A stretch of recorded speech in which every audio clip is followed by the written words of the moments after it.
This is the BBC. This podcast is supported by advertising outside the UK. Hello, I'm Rithala Shah. Thank you for downloading the World Tonight podcast on Wednesday the 25th of September. On the programme, there have been angry scenes in the Commons after MPs returned to Parliament following Tuesday's Supreme Court ruling. The Prime Minister's been demanding an election, but the opposition have accused him of having no shame over the judgment. And the Attorney General has described this as a dead Parliament. We'll be discussing the day's events and asking where we may be headed. Also, the White House has released details of a phone call between President Trump and his Ukrainian counterpart. The subject matter has triggered a move to impeach the president. We hear from a politician on Capitol Hill and from a former MP in Ukraine. You're listening to The World Tonight with Rithala Shah. After the drama of yesterday's Supreme Court judgment, today it was back to the hurly-burly of the House of Commons. The proceedings were noisy and bad-tempered. Cabinet ministers took urgent questions from MPs on everything from the collapse of Thomas Cook to the government's yellowhammer no-deal Brexit preparations. And there was also a statement from the Attorney General, of which more in a moment. But first, early this evening, the Prime Minister came to the dispatch box to give his reaction to yesterday's court ruling. And even though 11 of the country's most senior judges found the Prime Minister's decision to prorogue Parliament to be unlawful, Boris Johnson wasn't in the mood for contrition. The Prime Minister accused the opposition, saying it had an obsessive desire to overturn the result of the Brexit referendum in 2016. And he said they were fleeing to the courts to avoid a general election.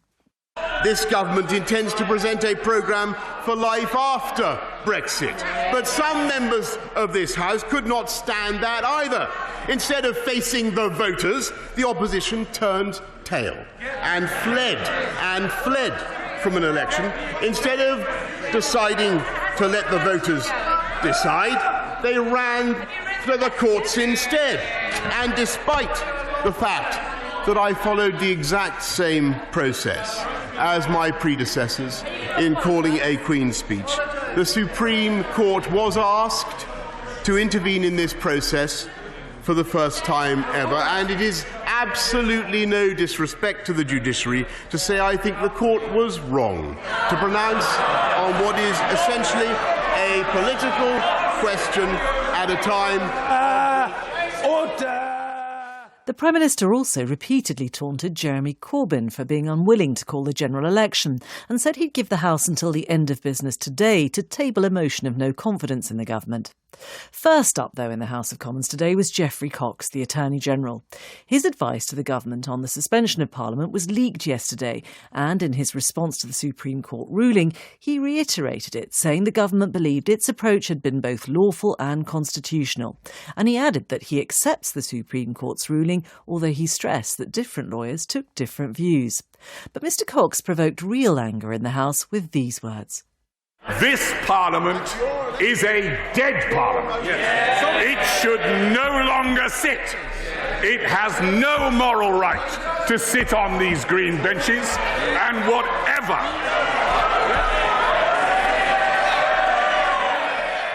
And after the intervention of the Speaker, he carried on. They don't like to hear it, Mr. Speaker. They don't like the truth. Twice they have been asked to let the electorate decide upon whether they should continue to sit in their seats while they block 17.4 million people's votes. This Parliament is a disgrace. Well, that annoyed the Labour MP, Barry Shearman. This government cynically manipulated the prorogation to shut down this House so that it couldn't work as a democratic assembly. He knows that that is the truth. And to come here with these barristers' bluster to obfuscate the truth, and for a man like him, a party like this, and a leader like this Prime Minister, to talk about morals and morality is a disgrace! Barry Shearman there. Tonight, a Downing Street spokesman said if opposition MPs don't table a no-confidence motion in the government this evening, then it'll assume Parliament is behind the Prime Minister's Brexit plan and Boris Johnson doesn't rule out a second prorogation in order to achieve it. Well, I'm joined now by the former Conservative Party leadership candidate Rory Stewart, who now sits as an independent. Good evening. Good evening. Rory Stewart, Parliament was angry. The Prime Minister wasn't contrite, but bullish and demanding an election. What happens? How do you come to any kind of agreement? Well, it's unbelievably difficult. The very sad thing here is that the Prime Minister is being very, very divisive. He's appealing to a particular faction. And this is getting into dangerous territory because if the Conservative Party stood for anything, the party I joined was about respect for the Constitution, for parliamentary sovereignty, for the rule of law. And what's happened both with the Attorney General and the Prime Minister today is a direct challenge to what this whole Supreme Court ruling was about. The Supreme Court ruling was just stating a fundamental fact. The only directly elected house is Parliament, and the sovereignty of Parliament has to be respected. Both Boris Johnson and the Attorney General were careful to say that they accepted the Supreme Court ruling. There was also an interesting use of language because Boris Johnson framed this on more than one occasion as the people versus the Parliament. Isn't he tapping into a perception that may reflect some public opinion that Parliament is the block to Brexit now? It's always possible to tap into that type of public opinion, and famously Donald Trump does it all the time. But the danger is that if you start pitting Brexit against Remain, you're pitting almost half the country against another half of the country. You're putting young people against old people, Scotland against England. And it's a really disturbing thing to do. And Parliament against the people is just the end of this. But we should know better. We should be deeply grateful in this country for the fact that we have a stable, peaceful constitution, that we have judges, that we have the rule of law. As somebody who spent a lot of my life working in other countries which respect our institutions, it's terrible to see educated people talking in such a casual way about things which are meant to be the foundations of our liberty. But if, given how deeply the divisions run, there are suggestions tonight that ministers may be considering a complete overhaul of the judiciary, and this is simply a reflection of unfinished, incomplete reforms. So you have an unwritten constitution, but you have a Supreme Court, and actually those unfinished reforms are what have come into collision. Well, I mean, this is a whole new thing they've dropped on the table today. I mean, remember, people voted for Brexit, many of them because they wanted to take back control from the European courts to the British courts, from the European Parliament to the British Parliament. And as soon as the British courts and British Parliament start expressing their view, the very same people then turn against these courts and this Parliament. Who knows what new constitution they're proposing? Who knows what kind of separation they see between the judiciary, the legislature, and the executive? But the way they're behaving seems to imply that they believe that the Prime Minister, who, remember, is only there through the consent of Parliament, he's not elected like a US president, he's just an MP like the rest of us.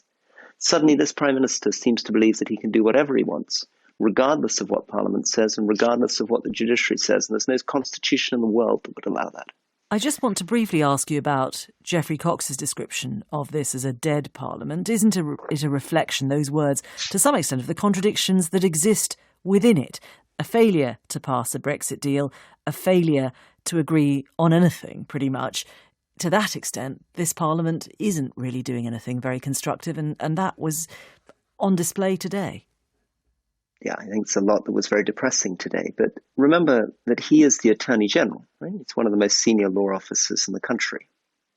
And he should understand when he says that Parliament has no right to sit, that the right of Parliament to sit, which is based on being elected in constituencies, is the fundamental basis of our entire democracy. And again, with the Prime Minister saying that the Supreme Court is wrong, the dignity of the Prime Minister's office should not draw him into that kind of conversation. This is meant to be a country, and it's one of the reasons we're very proud of this country, because we are moderate, we're reasonable, we're respectful people. And what's going wrong with this kind of language is it's whipping up demons that nobody should be whipping up. Rory Stewart, thank you very much. Well, let's pick up some of that with Tim Bale, a professor of politics at Queen Mary University, and John Stevens, deputy political editor of the Daily Mail. I want to talk about language, first of all, if I can, John Stevens. Geoffrey Cox talked about this as being a dead Parliament. We heard later on there was anger about this description of, or rather, Boris Johnson's use of the word surrender act. Lots of anger about the way in which he described the raising of Joe Cox's death as humbug. Does the language, in a sense, reflect the anger or perhaps the lack of any real direction? Well, I think this Parliament is dead. You know, the thing that MPs just aren't able to agree on anything. But I do think that the language Boris Johnson used, his response today when MPs raised concerns about the way he was speaking, I think even if he didn't agree with them, the response that he gave perhaps wasn't wise. And, you know, if an MP says to you, you know, there are problems with death threats, there are problems with kind of the anger in the country, there's a way of responding to that, even if you don't agree, without describing that as humbug. Tim Bale, we heard Rory Stewart there talk about Parliament or the British way of doing things as being moderate and respectful. Parliament is bitter, angry, divided. Isn't it inevitable that you will see the use of language that reflects that? Well, it is, but I mean, I am thinking now that things have come to, you know, a pretty pass, really, when, you know, a Labour MP gets up and suggests, you know, she is seriously worried about the effect of language, and she and her colleagues have been facing death threats, and the Prime Minister seems to bat them away. I think the language used by the Attorney General and the Prime Minister and other Conservative MPs at times has been intemperate. And, you know, we are on, I think, a very slippery slope if we don't stop, take a breath and think about what we're doing, because this is not only inciting, you know, anger across the chamber, but also risks inciting people outside of Parliament to do things, you know, that could end up in violence. I don't think it's too strong a thing to say that. We need to be very, very careful, I think. John Stevens, that use of language, perhaps inappropriate use of language, is something that's occasionally been levelled as a criticism of your newspaper. Yeah, I think, you know, I think everyone does need to reflect on the language they use, and they do need to think carefully, and that's both an issue for journalists and for politicians. And I think if you look at the Daily Mail and the way that it has treated things, I think it has reflected on the language it uses in the last year or so. Coming back to this phrase "dead Parliament," then, which you referred to, John Stevens, isn't Geoffrey Cox, in a sense, being unfair? Parliament desperately wants to come back, and today MPs queued up to make their views known. They did, but, you know, MPs queued up to list the problems with the government, to list their problems with Boris Johnson, and to say how they're not happy with the job he's doing with as Prime Minister. But when they are offered an election, they keep saying no. And I just don't think this is sustainable, that you just keep going on saying that we need a new government, we need a change, but refusing an election. And we are just going round in circles on Brexit. And every time that Brexit is delayed and there is a further extension, it doesn't actually solve the matter. We're not actually any closer to a resolution. All it does is just keep delaying the problem and keep moving back the problem. And at some point, Parliament is going to need to decide what it does want. So what do you say to Rory Stewart's argument that the right of Parliament to sit is a fundamental basis for our democracy? Well, Parliament does have a right to sit, and I think we saw that in the verdict from the Supreme Court. But if we're going to get any resolution on the issue of Brexit, what we're going to need to do is have an election, because, you know, Parliament has been offered all these different choices in the last 6 months. They turned down a deal, they voted against no deal, they voted against the customs union, they voted against the second referendum, they voted against staying in the single market. We're stuck in deadlock. There's complete gridlock. We're not going anywhere forward, and we do need to find a decision on what we should be doing on Brexit. Tim Bale, that's the argument for why Parliament could be seen to be dead. Well, that's true. But I mean, I think Parliament, by which really we were talking about the opposition at the moment, is just so concerned about the possibility of a no deal that it worries an election might produce that outcome and therefore isn't going to table a vote of no confidence in the government. It's going to make sure, as far as it's concerned, that Boris Johnson is going to have to ask for that extension, or he's going to have to resign, or at that point they will pass a motion of no confidence. I noticed that Number 10 has issued a statement, suggesting that somehow the opposition will be implicitly agreeing to a general election. I, to be honest, I read that statement and thought, what does this even mean? It has absolutely no substance to it at all, as far as I can see. So do you see it as bluster?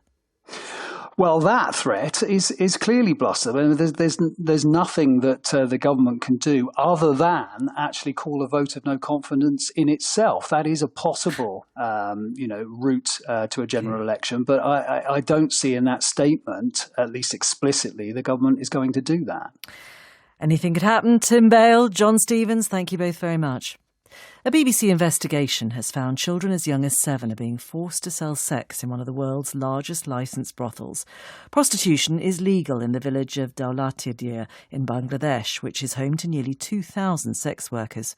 But some say they were trafficked in. Others started work when they were just 11 years old. From Bangladesh, Frankie McCarmody reports. Behind the bustling noise of what appears to be a normal rural village, there's a dark world where the unimaginable happens to children.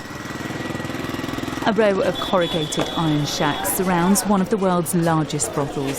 Selling sex is legal over the age of 18, but children are forced into this life and abused regularly. This woman, whose identity we're protecting, says she was trafficked here. My boyfriend brought me from my village. He told me we were going somewhere else. He tricked me. Then after a few nights' stay at a madame's house, I owed her money and had to start work. The brothel is so popular, it's grown into a village at the end of an old British railway line. The train arrives packed, bringing hundreds of new customers every single day. We're just heading into the brothel now. One woman has agreed to talk to us. We're going to find her, but in order to get there, we've got to walk down these tiny little muddy paths. It's dirty, there are open drains here, and it really smells. We've just arrived at this woman's house. We've been told we've got to wait for 5 minutes because she's got a customer with her. She works in a small room in a corner of the brothel, selling sex for around £2.50. Her client is still sat on the bed eating curry. He gets lunch included.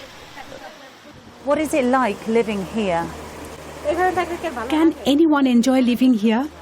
I would obviously prefer to move out. I need the money to escape. This woman says her biggest concern is her daughter. She's now the same age this woman was when she started work.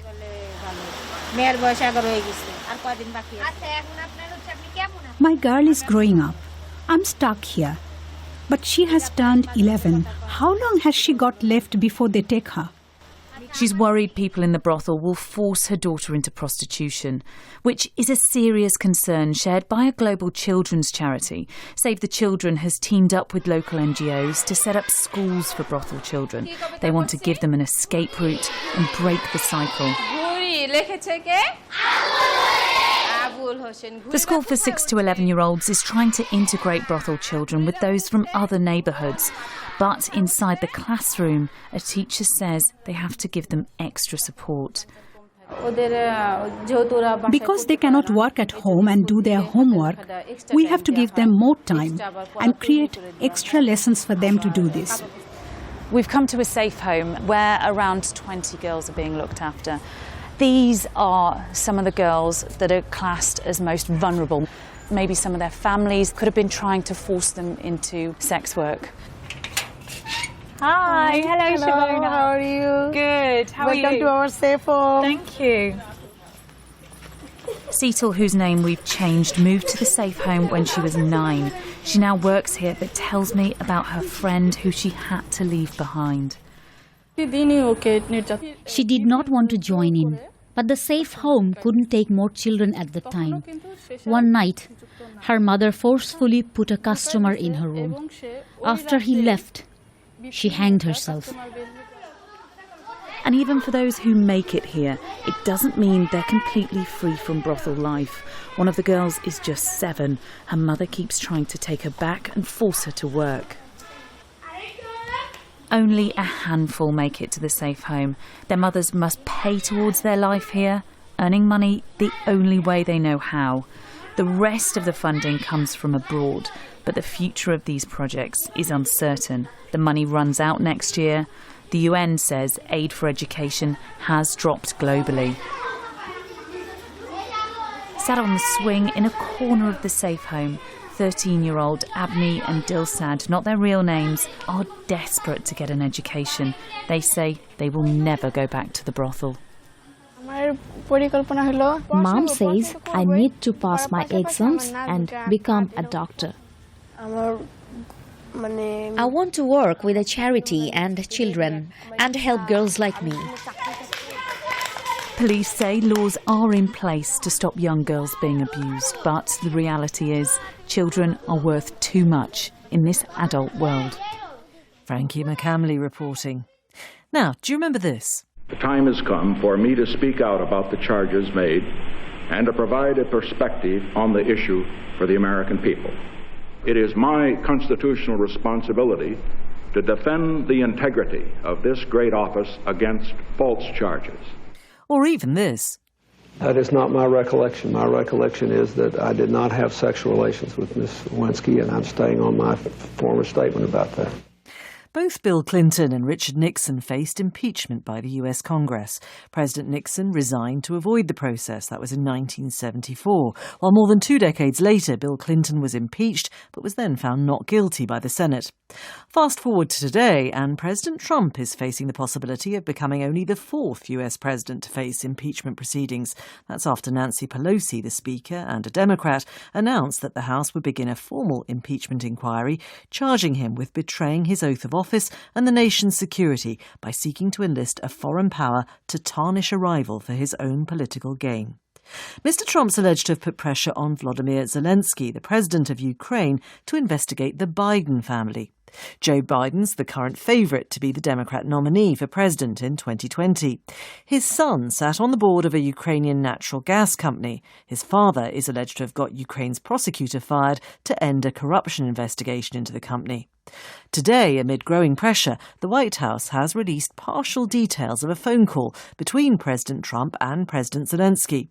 In one section, Mr. Trump mentions that he'd like the US Attorney General to call Mr. Zelensky or his people to get to the bottom of the Biden affair. We've voiced up his words. There's a lot of talk about Biden's son, that Biden stopped the prosecution, and a lot of people want to find out about that. So whatever you can do with the Attorney General would be great. Biden went around bragging that he stopped the prosecution. So if you can look into it, it sounds horrible to me. To which Mr. Zelensky replies, "Since we have won an absolute majority in our parliament, the next Prosecutor General will be 100% my person, my candidate. And they'll be approved by the parliament and they'll start as the new prosecutor in September. He or she will look into the situation, specifically the company that you've mentioned in this issue." Tonight at the UN General Assembly in New York, the two men met in what seemed like an uncomfortable meeting for Mr. Zelensky. I'm sorry, but I don't want to be involved to democratic, open elections of USA. No, you heard that we had, I think, good phone call. It was normal. We spoke about many things, I think, and you read it that nobody pushed me. Yes. In other words, no pressure. And you know there was, and by the way, you know there was no pressure. All you have to do is see it, what went on the call. That's the Ukrainian president and Donald Trump. Well, our North America reporter Anthony Zerka is on the line from Washington. Anthony, on the transcript, are we certain that there was some kind of quid pro quo, that President Trump was tying the release of aid money to the help he wanted from President Zelensky? Well, I think going into this, Donald Trump's critics were hoping that there'd be some sort of tangible evidence, explicit evidence of quid pro quo. And there wasn't in this transcript. What there was, however, was when President Zelensky started talking about military aid, about the missiles that he had bought and more missiles that he had hoped to buy, Donald Trump immediately turned the subject around and said, "I would like you to do us a favor, though." And originally talked about a cybersecurity company involved in 2016 Russian election meddling. But then he went on to talk about Joe Biden, that passage that you mentioned, investigating Joe Biden and his son for allegations of corruption. So if people who want to connect the lines there can certainly do it. But it wasn't, I'm conditioning this military aid, which the Trump administration was putting on hold at the time, on you opening that investigation. So do you think the release of this transcript is a partial transcript has resulted in more Democrats Democrats potentially backing impeachment? Well, we've already seen a spike in the number of Democrats who are at least backing a formal impeachment inquiry, which is what Speaker Nancy Pelosi announced yesterday. We're at 217, 218 by whatever count you want to use, but that is enough to be a pure majority of the House of Representatives. They're not going to bring this to a vote, but it's pretty clear now that Democrats, even in moderate districts that were initially a little reluctant about backing this inquiry, are now coming on board. So what about the Republicans, though? Republicans still, by and large, are opposed to it. There was only one Republican who has since become an independent who says he wants an impeachment inquiry. They see this as part of a continuum of Democratic Party assaults on Donald Trump that began virtually in the beginning of his presidency. First, they were pointing towards the Robert Mueller investigation or obstruction of justice or Donald Trump's business dealings or campaign finance violations, looking for some reason to impeach him. And so they're saying this is just the latest effort to essentially overturn the Democratic election of 2016 that put Donald Trump in the presidency. Anthony Zerka, thank you very much. The story, of course, begins with Ukraine, a country of great interest to Mr. Trump and his personal lawyer, Rudy Giuliani. They suspected that during the 2016 election, the then Ukrainian government supported Hillary Clinton. This hasn't been proved. Also, the chairman of Mr. Trump's campaign, Paul Manafort, was forced to resign after anti-corruption prosecutors in Ukraine disclosed documents which linked him with payments from a political party with ties to Russia. Mr. Manafort's now in jail. Serhiy Leshchenko is a Ukrainian journalist who helped to uncover those connections. He's also a former member of parliament who advised President Zelensky and his transition team. I asked him if the phone transcript showed the Ukrainian president was only too willing to do President Trump's bidding and to investigate Joe Biden. I think President Zelensky serves the best for Ukraine. So, of course, in this conversation with the American president, he was trying to avoid all sharp topics, and he did not promise something to do with Biden. He just said that, okay, I will look, we will check, my prosecutor general will check. I don't consider his words as an attempt to make something with Biden. So just to go back to those events of 2016, Joe Biden himself admits that he worked to get the then Ukrainian prosecutor general Viktor Shokin sacked. The allegation, though, is that he did this because the Ukrainian gas company his son was working for, that's Joe Biden's son, was being investigated. So in your mind, you're clear that those two things were not connected. Sure. So many civil society activists, journalists, members of parliament were demanding the resignation of that prosecutor general, that this formulation is just nonsense. We were campaigning to sack him. We were collecting signatures in parliament. We collected 120 from 150 we needed to initiate the resignation of Mr. Shokin. Because he was a crook, he was totally corrupt. At the same time, he was totally in the pocket of dead President Poroshenko. He was not independent. That is why we were fighting for resignation of him. And that is why it was totally useless to ask for resignation of Shokin to stop investigation against this company, because Shokin was not independent one. A few minutes ago, President Trump and President Zelensky appeared together in a press conference in New York. President Zelensky looked really quite uncomfortable during that press conference. This is a very difficult place for Ukraine, isn't it? You need US aid. You still have a frozen conflict with Russia. How do you balance out the need to keep the US on side and the fact that these allegations are now being investigated? Believe me, this situation is quite uncomfortable for Ukraine, but at the same time, it's quite interesting development, because any attempt now to blackmail Ukraine or Ukrainian officials would be considered as a negative. This release of information about phone call, this whistleblower report and this transcript, all this story will make situation healthier, because now everything is clear on public, and any further escalation of this gray zone negotiation would be considered as very negative by the whole world as well. I think it's quite a positive moment for Ukraine now. Former Ukrainian MP Serhiy Leshchenko. Well, it is these allegations that have finally persuaded the Democrats to make the move towards impeachment. It's a step the Speaker of the House, Nancy Pelosi, has long resisted, fearing its political repercussions could damage the Democrats' chances in next year's presidential race. Others in the party have wavered too, but support appears to be hardening. Well, joining me now live from Washington is the Democrat congressman from Texas, Vicente Gonzalez. Good evening. Good evening. You were wavering. Have you been persuaded? Yeah, I think. I think this puts us over the ledge, or we have to agree that this would be the new standard, which I don't think most of the American people would like to do. Clearly, just the language, even on what they redacted and gave us today in the Congress, which the world has read,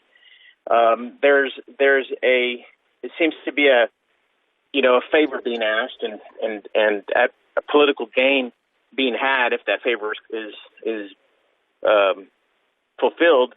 And I was actually quite shocked that they even turned that in to us.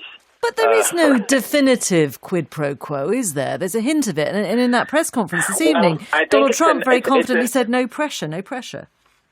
Well, I'm sure he feels the pressure. What I think is, though, it puts us at a point where we need to continue to investigate. Remember, we don't have the complete whistleblower report. That whistleblower law was enacted exactly for this purpose. And you got to begin with the premise of who is the whistleblower. The whistleblower is an American intelligence agent who has all the credibility in the world, who has been through many, many background and intense investigations. He's obviously a solid witness who is telling us something. We don't know the complete story, but I think this is enough to at least ask for an inquiry of what's happening and what's going on. This is not normal behavior of most presidents, certainly in the United States. So you've been persuaded, but what about trying to persuade Republicans? Why on earth would they? Well, that's going to be it. Once we're persuaded to ask for an inquiry, we're not saying let's impeach, but I think we need to get a full picture, and I think we deserve it. And I think Republicans should also be asking, in the name of America first, in the name of patriotism, should be asking for a full report of the whistleblower and report a full copy of the conversation that was had, and let us conclude that everything. But these are certainly some strong allegations with some complicated facts. Are you inclined, though, to tread carefully because there's a danger that some of the mud, whether it turns out to be real or not, sticks to Joe Biden, and indeed it actually helps the president in his re-election campaign? Well, we clearly have to be careful, but more than anything, we have to do what's right, and we need to follow the Constitution, and we need to abide by the rules that were formed by the founders of this country. And if we're not going to do that, if we're just going to be complete politicians and not have any kind of morals in the United States Congress, we shouldn't be here. But if you don't have the support of Republicans, how far can you be seen to do what's right? I completely agree with that. This is going to test the morals of many Republicans, and not necessarily just Republicans. You got to think of their constituents. What do their constituents think when they read this redacted transcript? Are they going to say this is the new American standard of how we're going to do business around the world and in local politics, or do we have a higher standard than that? And that's going to put every individual member on the hot seat in terms of answering to their constituency. Vicente Gonzalez, thank you very much indeed. Climate change is devastating our seas and frozen regions as never before, according to a new UN report. And to make matters worse, the loss of permanently frozen lands threatens to unleash even more carbon into the atmosphere, hastening the decline. Well, there's a rather vivid illustration of the effects of the ice melt in Italy. The authorities in Courmayeur have closed roads and evacuated mountain huts after experts warned that part of a glacier on Mont Blanc could collapse. Matthias Huss is a glaciologist and head of glacier monitoring in Switzerland. He told me a glacier collapse in the Alps wouldn't be a surprise. We've observed such events quite a lot in the last years and also decades.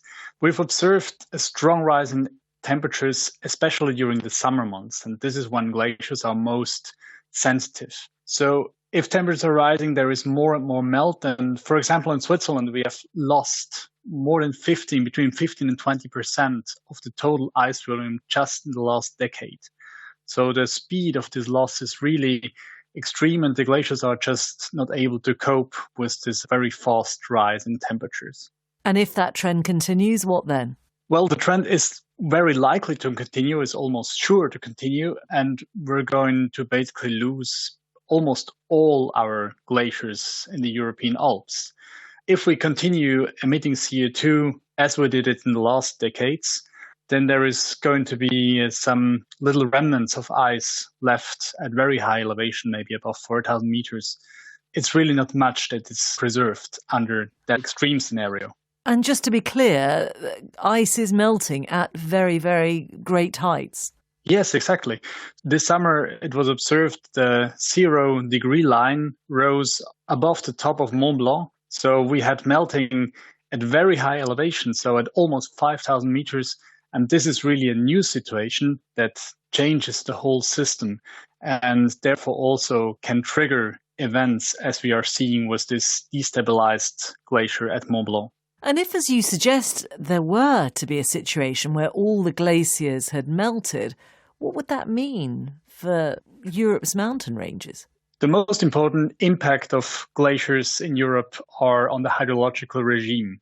So they mostly provide water during the summer season, and this water is very valuable and important for downstream areas because the water comes in a time when there is not a lot of water availability otherwise, and especially it comes during heat waves. So as long as we have glaciers, they can support water in the rivers during heat waves. If the glaciers are gone, the droughts will be amplified. And in your view, what would need to happen in order to save the glaciers? There is just one way to save the glaciers.